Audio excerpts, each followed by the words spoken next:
BA प्रथम वर्ष द्वितीय सत्र हिंदी ऐच्छिक प्रश्न पत्र क्रमांक 3 अर्थात हिंदी गद्य साहित्य में आपका फिर से स्वागत है।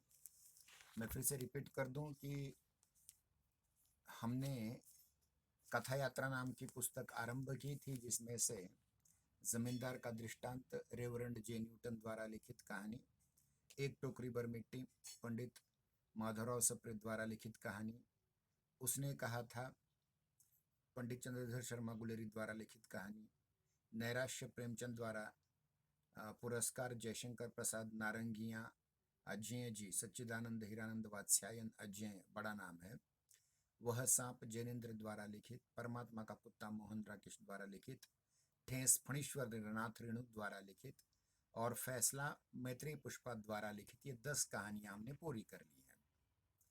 साथ ही साथ हमने 11वीं और 12वीं कहानी की पीडीएफ आपके समूह में डाली हुई है। और जो दूसरी पुस्तक है हमारी काग भगोड़ा जो लिखी हुई है हरिशंकर परसाई जी ने, इनमें से 8 कहानियां आपकी पुस्तक पाठ्यक्रम में लगी हुई हैं, या यूं कहेंगे कि 8 व्यंग्य रचनाएं आपके पाठ्यक्रम में लगी हुई है, जिनमें से इंटरव्यू मुफतलाल का होना डिप्टी कलेक्टर, एक तृप्त आदमी, अनशनकारी, एक दीक्षांत भाषण, राम सिंह की ट्रेनिंग, चमचे की दिल्ली यात्रा, विज्ञापन में बिकती नारी और सदाचार का ताबीज। इनमें से अनशनकारी की पीडीएफ हमने डाली है और बाकी जितने भी 7 हैं, मतलब जैसे इंटरव्यू मुफतलाल का होना डिप्टी कलेक्टर, एक तृप्त आदमी, एक दीक्षांत भाषण, राम सिंह की ट्रेनिंग, चमचे की दिल्ली यात्रा, विज्ञापन में बिकती नारी और सदाचार का ताबीज, इन व्यंग्य रचनाओं की वीडियोस हमने डाली हुई है जो हमारे मित्रों ने बनाई हुई है। अब हम 11वीं कहानी की ओर बढ़ रहे हैं। मुझे पता नहीं कि प्रथम वर्ष की परीक्षाएं कब शुरू होने वाली हैं। आज से तो द्वितीय और तृतीय वर्ष की परीक्षाएं आरंभ हो चुकी हैं। जितना हो सके हम पूरी तरह से मतलब अब तक देखिए हमने 10 कहानियां पढ़ाकर पूरी की हैं। इस पर 2 परीक्षाएं भी ली हैं, एक सराव परीक्षा के रूप में भी ली हैं और एक ऐसी ही परीक्षा ली थी बीच में से। और 1-2 दिन में इन 12 कहानी पर, हाँ, प्रत्येक कहानी पर कुछ कुछ वस्तुनिष्ठ प्रश्न की भी आपको हम पीडीएफ के रूप में देंगे, वो अच्छी तरह से आप पढ़ लें। अब हम चलते हैं 11वीं कहानी की ओर, जिसका शीर्षक है साहब फिर कब आएंगे माँ। लेखक हैं दामोदर खड़से, जो एक मराठी व्यक्ति हैं लेकिन हिंदी में लिखते हैं और हिंदी में अनुवाद भी उन्होंने मराठी से बहुत सारे किए हुए हैं। इसलिए हम पहले उनका परिचय आपके सम्मुख प्रस्तुत करेंगे।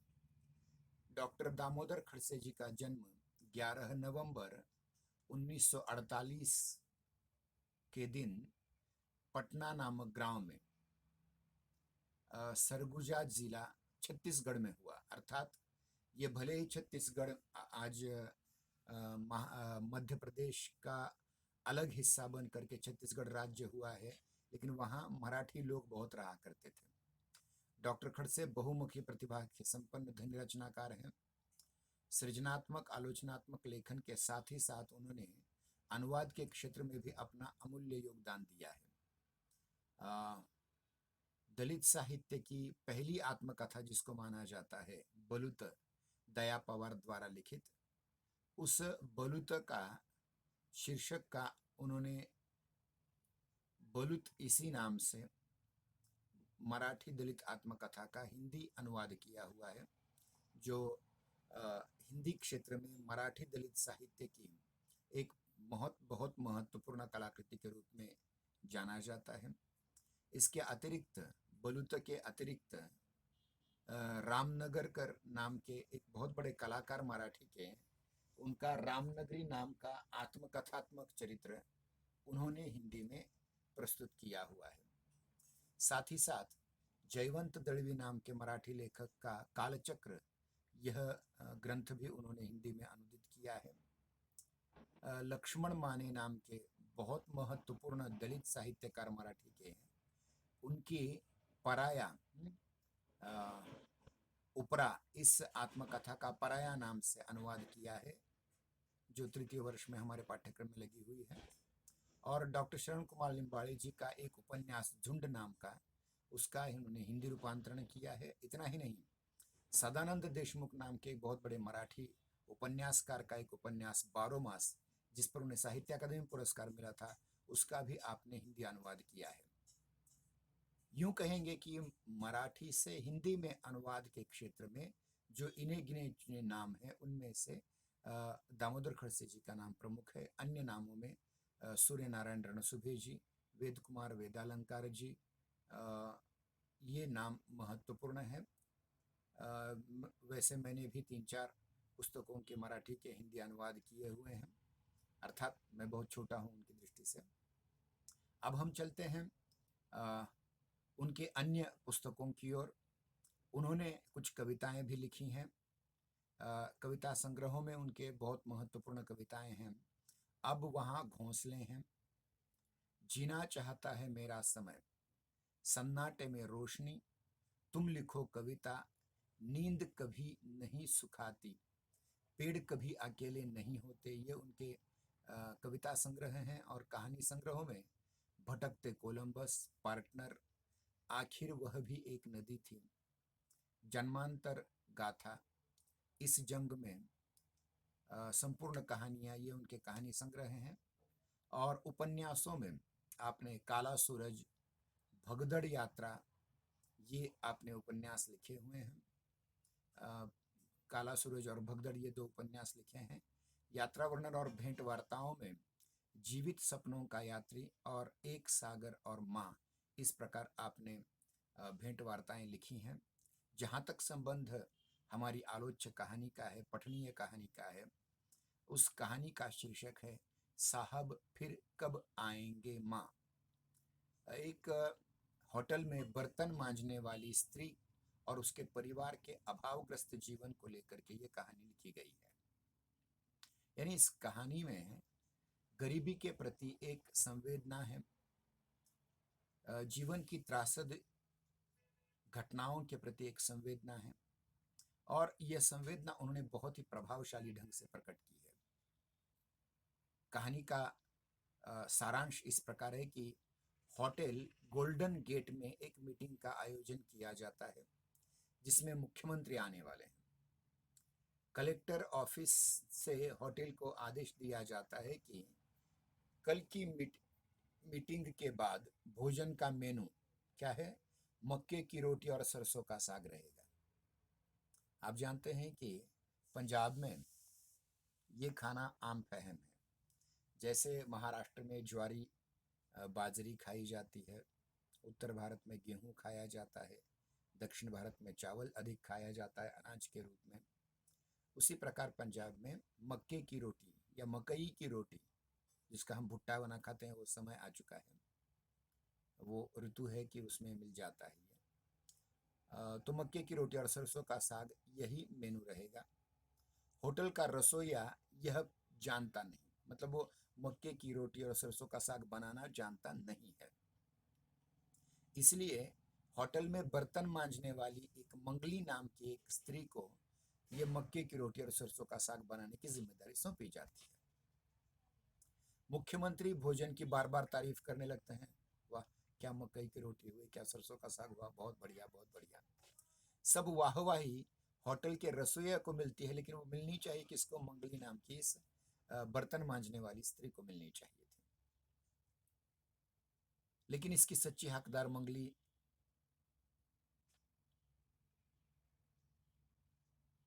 उसे क्या मिल जाता है, झूठन मिल जाता है। मतलब अन्य जो होटल में आए हुए लोग थे, उन्होंने उनके खाने से बचा हुआ जो खाना है, जिसको हम मराठी में उष्ट कहते हैं, हिंदी में झूठन कहते हैं, उच्छिष्ट कहते हैं संस्कृत में, वो इसे मिल जाता है। रात को तरह तरह के व्यंजनों की झूठन, व्यंजन मतलब रसोई, या यूं कहेंगे कि आजकल की भाषा में उसे कहा जाता है, देखिए रेसिपी, अलग अलग रेसिपी के जो जितने भी झूठन है वो भरपेट खाने के उपरांत उसकी 6 साल छोटी बेटी पूछती है, माँ साहब फिर कब आएंगे, मुख्यमंत्री साहब फिर कब आएंगे, ताकि हमें भरपेट खाना मिल जाएगा, चाहे भले ही वो झूठन क्यों न हो। बेटी का यह सवाल संपूर्ण कहानी का दर्द चरम स्थिति में पहुंचा देता है। सहज स्वाभाविक चित्रात्मक चित्रण और सघन अनुभूति के बल पर यह कहानी पाठकों पर गहरा प्रभाव छोड़ती है।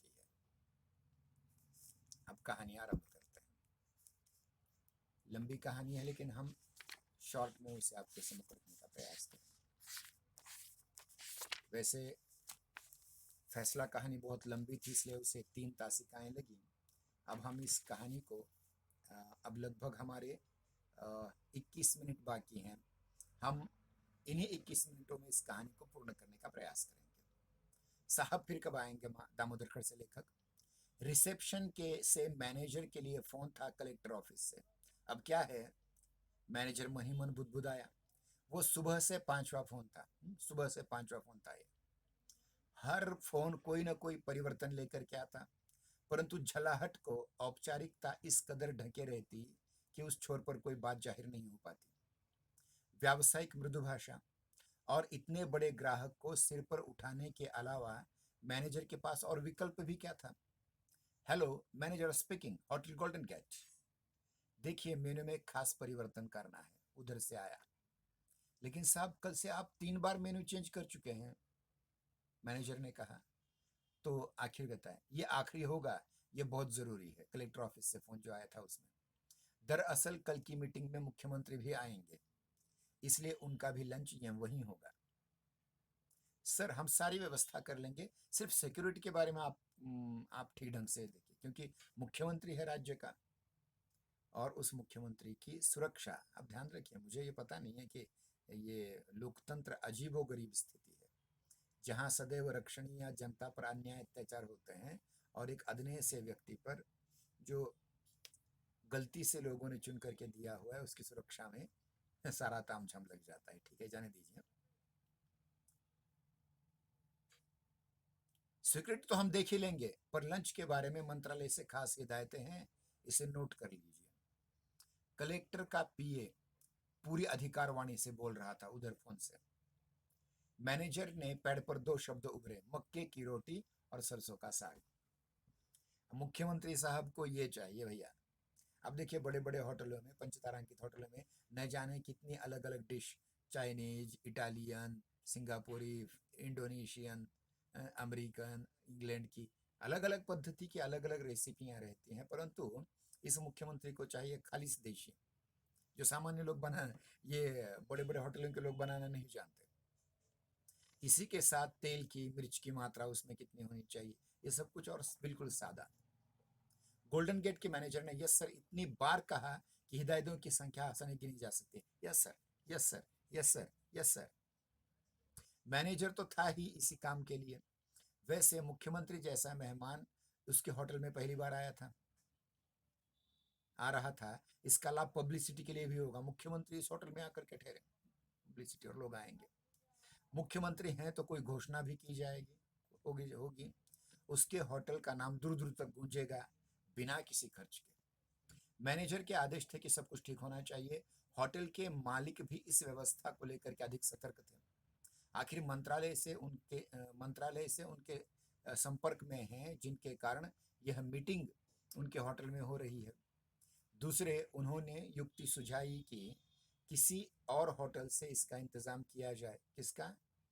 मक्के की रोटी सरसों का साग का। लेकिन इससे दूसरे होटल को श्रेय जा सकता था। इसका अपप्रचार भी होता कि इतने बड़े होटल में मुख्यमंत्री की पसंद की एक चीज भी नहीं बन पाई। होटल की अपनी प्रतिष्ठा, इज्जत, और आजकल के अखबार भी उफ, इनको सामग्री का पता नहीं मिल पाता। वे ऐसी बातें जरूर छाप देते हैं। आखिर वहां पत्रकार भी तो होंगे। कोई विरोधी उनके कान भर भी सकता है ये कि इतने बड़े होटल में मकई की रोटी और सरसों का साग जैसा सादा व्यंजन, सादी रेसिपी नहीं है। इतने में मुख्य रसोई ने मैनेजर से मुलाकात की। प्रसन्न था वह। विजयी मुस्कान बता रही थी कि उसके पास कोई समाधान पा लिया है इस समस्या का। सर, बात बन जाएगी, मैंने मंगली से बात कर ली है। मैनेजर ने चौंक कर पूछा, ये मंगली कौन है? सर, ही वो बर्तन मांजने वाली। आप निश्चिंत रहें सर, सब इंतजाम हो जाएगा। मैनेजर ने तुरंत होटल मालिक को बताया और सबने राहत की सांस ली। आज मंगली की स्थिति होटल के सेफ की तरह हो गई थी। सेफ मतलब जो शेफ, जो सबसे बड़ा रसोइया होता है वहां का, हाँ, वो स्थिति इसकी हो गई। अचानक महत्व मिलने पर वह कुछ हड़बड़ाई। आज उसे खाना पकाना है। आज तक हर रोज बर्तन मांजती थी, आज पहली बार खाना बनाना है। किसके लिए उसे पता नहीं है, मुख्यमंत्री के लिए उसे पता नहीं, सिर्फ बताना है, बनाना है, इतना ही कह दिया है। पर आज उसकी जरूरत भी महसूस नहीं हुई, जरूरत महसूस हुई।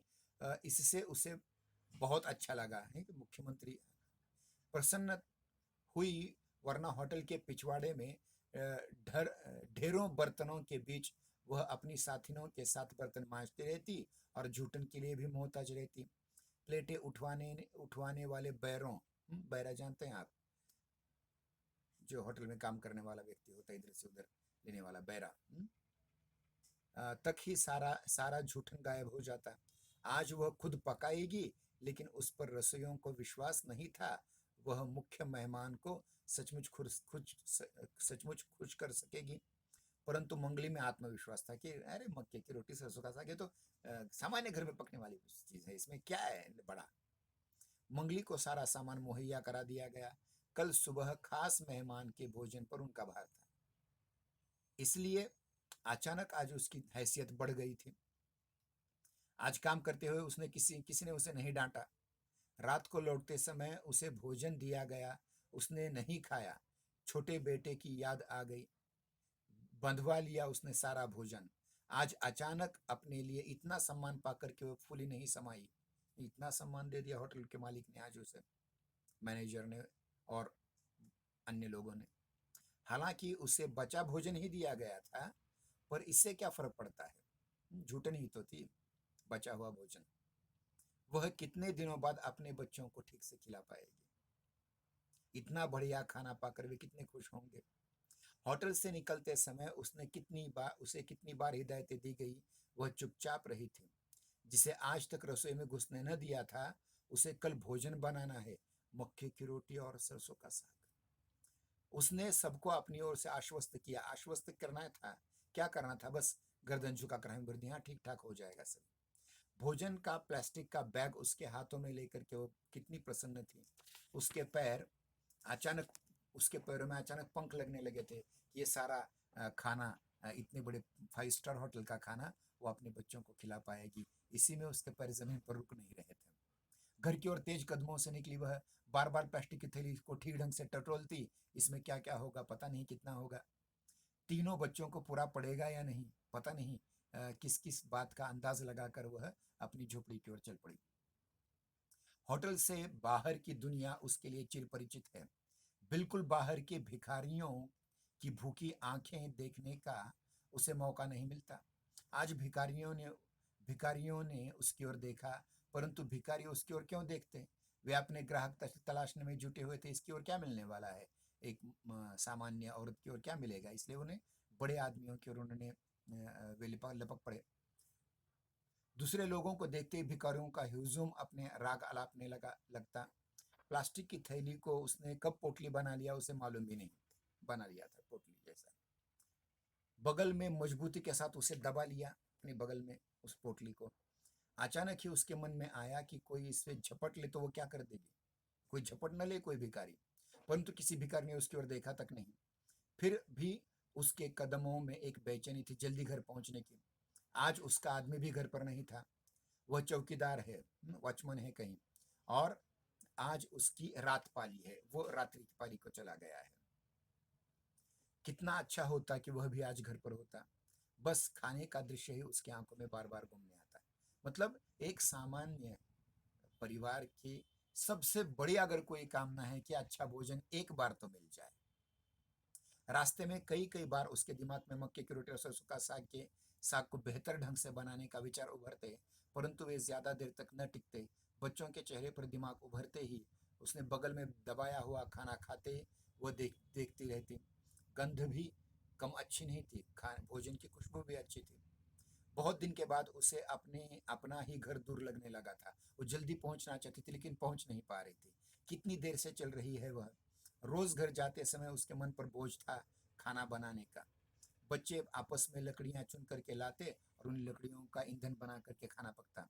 आदमी अक्सर शराब पी करके आता। घर में खाने की रोज किल्लत, घर पहुंचने पर बच्चों का किसी से झगड़ा, उसका काम से लौटना, एक थका शरीर और अभावग्रस्त निराशा के अलावा कुछ न होता। इसलिए घर भी कम शक्ति चुंबक नहीं होता, शक्ति का चुंबक होता है, वो खींच लेता है। वो भारी कदमों से घर की ओर निकलती, लेकिन आज स्थिति बिल्कुल उल्टी थी। वो घर घर भाग रहा था और वो घर में पहुंचने के लिए उतावली थी हो रही थी। घर पहुंचने के लिए उतावली हो रही थी।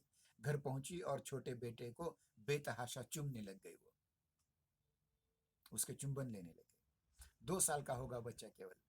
उसे 6 साल की बेटी संभालती है। देखिए, 2 साल के बच्चे को 6 साल की बेटी संभालती है। 10 साल का बड़ा बेटा पिछले दिनों होटल के एक ठेले पर काम कर रहा है। पानी और चाय पहुंचाता है वह। अभी तक वह घर नहीं लौटा था। पहाड़ की तराई पर बसी वह झोपड़पट्टी बहुत घनी थी। उसने झट टीन का दरवाजा खींच लिया। टीन मतलब पतरे का दरवाजा। और ढिबरी जलाकर दोनों बच्चों को दुलारने लगी। थैली खोली तो उसमें काफी खाना था, परंतु इतना भी नहीं था कि पांचों के लिए पूरा पड़े। 3 बच्चे और माँ बाप, पति पत्नी और उनके 3 बच्चे, ऐसे पांचों को पूरा नहीं होगा, लेकिन बच्चों तो कम से कम खा जाए। फिर भी उसमें थोड़ी मिठाइयों नुमा चीजें निकाल कर उसने अलग रख दिया अपने पति के लिए, अपने आदमी और बड़े बेटे के लिए। कुछ पुलाव, पुलाव मतलब चावल का एक प्रकार होता है, शायद आपको पता है, ज्यादा बताने की आवश्यकता नहीं है। रोटी साग दोनों बच्चों को परोसा। ऐसी रोटी की गंध बच्चों को पहली बार करीब से मिल रही थी। उसे तो फिर भी कभी कभी कुछ मिल जाता था होटल में, पर चीजें खराब हो जाने पर ही उस तक पहुंच जाती थी। बड़े बेटे के आने तक वह जागती रही। उसी के साथ थोड़ा सा खाना खाया। बेटा थका हुआ था, खाना खाते ही सो गया। अब वह अकेली रह गई। बच्चे खाकर सो गए। उनके चेहरे का संतोष उसे सुख दे रहा था। अब उसके दिमाग में कल के भोजन का दृश्य घूमने लगा। उसे मक्के की रोटी और सरसों का साग बनाना है, और कल जो भोजन मिलेगा वो फिर से बच्चों को खिलाऊंगी। पति के न होने के कारण वह खाना भी न खा पाई ठीक ढंग से। बच्चों के साथ चखा थोड़ा सा, बस उतना ही। अकेले खाना उसे कुछ अपराध सा लगने लगा था कि पति के सिवा खाना। ये भारतीय स्त्री की स्थिति है। सुबह जल्दी उठते ही मजबूरी में वह जल्दी उठने की मजबूरी में वो जल्दी सो जाना चाहती थी, क्योंकि जितनी जल्दी सो जाएगी उतनी जल्दी उठेगी, क्योंकि मुख्यमंत्री के लिए खाना बनाना है कल। आज सुबह का बचा कुचा खाकर वह भी सोने की कोशिश करने लगी। आज उसने खाना खाते नहीं बनाना पड़ा। यह उसके लिए एक सुखद काम था, मतलब सुख देने वाले थे कि आज घर आकर के उसने खाना नहीं बनाया, क्योंकि वो होटल से लेकर के आई थी। आज की रात भी समूची झोपड़पट्टी में कहीं ना कहीं गाली गलौज होता रहता है। निम्न जाति के कर्म मतलब परिश्रम करने वाले लोगों में दारू पी करके एक दूसरे को गाली देना, मारपीट करना, ये चलता रहता है। गाली गलौज, झगड़ा फसाद और चीखने चिल्लाने की आवाजें उठ रही थी। उसके लिए पड़ोस में शराब पी करके पति द्वारा पीटती पत्नी का प्रतिकार और पति की गालियां कोई नई बात नहीं थी। ऐसी घटनाएं उसकी झोपड़ी में भी कभी कभी उठती, मतलब उसका पति भी उसे गाली देकर मारता है। कोई ऐसे झगड़ों में दखल नहीं देता। सब कुछ अपने आप ही शांत हो जाता है। उसे कब नींद लगी पता ही नहीं चला। वह नींद में भी कुछ गुदगुदा रही थी, कुछ बड़बड़ कर रही थी। उसके चेहरे पर आज सुबह के लिए खौफ नहीं था तो जिज्ञासा थी एक प्रकार की, पता नहीं कल क्या होगा। उसे याद नहीं पड़ता कि कभी जिज्ञासा लेकर के वह सोई हो, पर आज उसके चेहरे पर जिज्ञासा के भाव थे। आंखें जितनी अधिक मूंदी थी उतनी ही खुली हुई भी थी। रंगीन दृश्य बटोरने वाली सरसों का साग और मक्के की रोटी बड़े साहब को खूब पसंद आई। सब खुश हुए, सब उसी की चर्चा करने लगे। होटल में यह भोजन हमेशा के लिए चल निकला और वह स्थायी तौर पर वहां के रसोई की हैसियत से रख ली गई। बच्चों को खाना खिलाने की किल्लत अब नहीं रह रही। मतलब वो सोच रहे शेख चिल्ली जैसा कि आगे ये होगा, आगे ये होगा, आगे ये होगा। बड़ा बेटा हाँ, उसके आदमी ने बहुत मिन्नतों के बाद पीना छोड़ दिया है, दारू पीनी छोड़ दी है, शराब पीनी छोड़ दी है। बड़ा बेटा अब उसके पास के नगर पालिका के स्कूल में पढ़ने जा रहा है। उसकी झोपड़ी अब कोई नहीं उजाड़ सकता। अब तो नल और बिजली के कनेक्शन भी आ गए हैं घर में। देखते ही देखते शहर में गोल्डन गेट का पर्याय सरसों का साग हो गया। उसे अपने इस हुनर पर गर्व हुआ। यह सब सपना था। उसने करवट बदली और कानों से पानी के लिए बर्तन की टकराती आवाजें सुनी। हड़बड़ा कर उठी, पानी आया था नल का। देर तो नहीं हो गई, पर अभी नहीं, अभी तो सूरज भी नहीं निकला है। नहा धोकर होटल पहुंच चुकी थी, पर होटल सुनसान था। कोई बात नहीं, वो इंतजार करेंगे। थोड़ी ही देर में पूरे होटल परिसर को पुलिस के हवाले कर दिया, क्योंकि मुख्यमंत्री आने वाले थे। 10 बजे से ही भीड़ शुरू हो गई। दरअसल लघु उद्योग पर राज्य स्तर की एक मीटिंग मुख्यमंत्री की अध्यक्षता में होनी थी, पर किसी कारणवश वे नहीं आ रहे थे। हाँ? लेकिन समय पर उनकी उपस्थिति से कई प्रकार के परिवर्तन करने पड़े। मुख्यमंत्री के आते ही पूरा होटल चुंबक की तरह उसकी ओर मुड़ गया। मुख्यमंत्री आते ही, क्योंकि अब उनको मुख्यमंत्री को खुश करने का एकमात्र साधन मक्के की रोटी सरसों का साग था, जो मंगली बना सकती थी, बना रही थी। मुख्यमंत्री अपने पाइप से धुआं उड़ाते हुए, पाइप पीने का एक प्रकार का पाइप होता है, जैसे बाला साहब ठाकरे पिया करते थे वैसे, किसी स्थानिक नेता से बात कर रहे थे। हॉल में गहमा गहमी थी। मुख्यमंत्री ने अपना भाषण दिया। कोई 10 मिनट बोले होंगे। इनमें से 5 मिनट स्थानीय नेताओं की प्रशंसा में निकल गए। और ये नेताओं की खासियत होती है, वो किसी को नाराज नहीं करते। छोटे मोटे नेताओं की उन्होंने प्रशंसा कर दी। 5 मिनट से यही संकेत मिला कि लघु उद्योगों के को प्रोत्साहन मिलना चाहिए, गरीबों का उत्थान होना चाहिए। फिर अचानक वे गेट पर कुछ बोले। गेट करार, आप जानते हैं कि वो general agreement for trade and treaty, गेट्स करार। किंतु इसके बारे में किसी को कुछ स्पष्ट नहीं हुआ, कुछ पता नहीं चला, कुछ समझ में नहीं आया। छुटभइये नेता मुख्यमंत्री के साथ फोटो खिंचवाने में अपना सारा अस्तित्व दांव पर लगा रहे थे। कोई समस्या के कागज उन्हें थमाकर फोटो निकालता, कोई कान में कुछ कहते हुए फोटो निकालता, और कोई करीब आने की कोशिश करता। मुख्यमंत्री सबके साथ भोजन लेने लगे। हालांकि उनके लिए अलग से व्यवस्था की गई थी, सरसों का साग और मकई की रोटी की। फिर अचानक उन्होंने होटल मैनेजर को बुलवाया। मैनेजर वहीं मंडरा रहा था। मुख्यमंत्री ने मक्के की रोटी और सरसों के साग की पूरी तारीफ की, यहां तक कि कहा कि बरसों बाद इतना मनपसंद खाना खाया है। मुख्य रसोईया थैंक्स थैंक्स थैंक्स की रट लगाए हुए था। मुख्यमंत्री द्वारा प्लेट रखते ही सरकारी अधिकारियों की प्लेटें भी नीचे आ गई। मतलब जैसे उनका खाना खत्म हुआ, बाकियों का भी खाना खत्म हो गया। सब लोग मुस्तैदी से होटल के बाहर जमा हो गए थे। मुख्यमंत्री पाइप से धुआं उगलते गोल्डन गेट होटल से बाहर निकल गए। आयोजकों को छोड़कर सभी जाने की तैयारी में थे। मंगली की बड़ी इच्छा थी बड़े साहब को देखें, ये मुख्यमंत्री कौन होता है, परंतु वह देख भी नहीं पाई। हाँ, मुख्य रसोईया आया, बड़ा खुश था। उसने मंगली को 50 रुपए दिए। बाप रे बाप, 50 रुपए दे दिए। जिस टोकरे में मंगली सरसों का साग लेकर के आई थी, वो टोकरी भी उसे दे दी। और उसमें क्या क्या रखा? रोटियां, पुलाव, साग, भाजी, सब एक साथ मिल गया। निकलते समय वह मुख्य रसोई से मिलना चाहती थी, परंतु वह जा चुका था, हाँ, थैंक्स करने के लिए, अर्थात उसका धन्यवाद ज्ञापन करने के लिए मिलना चाहती थी कि मुख्य रसोईया ने शेफ निकल चुका था। वह भी अपना टोकरा उठा करके होटल से निकल पड़ी, पूर्ववत अनजान और अपरिचित, फिर से अपने घर की ओर। घर पहुंची तो देखा 6 साल की बेटी बेसब्री से उसका इंतजार कर रही है। टोकरा उतार कर झोपड़ी में रखते ही वह सारे सने हुए भोजन से अपनी मनपसंद चीजें निकाल कर खा रही थी। बच्ची, नन्हा बेटा 2 साल का, 6 साल की बच्ची, 2 साल का बच्चा लड़का, टोकरी पकड़कर कुछ न कुछ खा रहा था उसमें से लेकर के। वह कहना चाहती थी, अरे कुछ धीरज रखो, इतनी गड़बड़ क्यों कर रहे हो, पर वह कुछ कह नहीं पाई। वह भी वहीं बैठ गई। बच्चे दोनों टोकरी से चीजें निकाल कर खा रहे थे। आज भरपूर था, कल से दुगुना तिगुना था, इसलिए अलग से निकालने की आवश्यकता उसने महसूस नहीं की। सिर्फ डर था कहीं रात तक खराब न हो जाए, क्योंकि खाना भी जल्दी खराब हो जाता है, बास आने लगती है वगैरह वगैरह। आज भी उसकी इच्छा नहीं थी खाने की, पर भूख लगी थी। उसके उसने भी बाद में बच्चों के साथ उस टोकरे से उठाकर कुछ खाना खाया, पेट भर लिया। रात में उसने बच्चों को बताया, होटल में बहुत बड़े साहब आएंगे, उनके लिए खास भोजन बनेगा और ये हम लाएंगे। बच्चों का पेट भर गया था, मतलब लड़की का और छोटे लड़के का भी भोजन पेट भर गया था। वे टोकरे से अलग हो गए, घड़े से पानी पिया।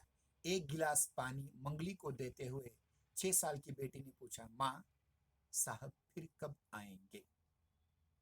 यहाँ ये कहानी खत्म हो जाती है। अब इस बच्ची को लगने लगा था कि लगातार 2 दिन उसने अच्छा खाना खाया, लेकिन इसके बाद न जाने कब खाना ऐसा अच्छा खाना मिलेगा। इसलिए वो प्रश्न पूछते कि बाद में साहब कब आएंगे, मुख्यमंत्री साहब कब आएंगे कि इतना अच्छा खाना खुश होकर के मालिक उसे देगा। देखिए, सर्वसामान्य लोगों में खाने से बड़ा कोई सुख नहीं है, और यही सुख वह उपभोग रही है। इसके साथ ही कहानी खत्म हो जाती है।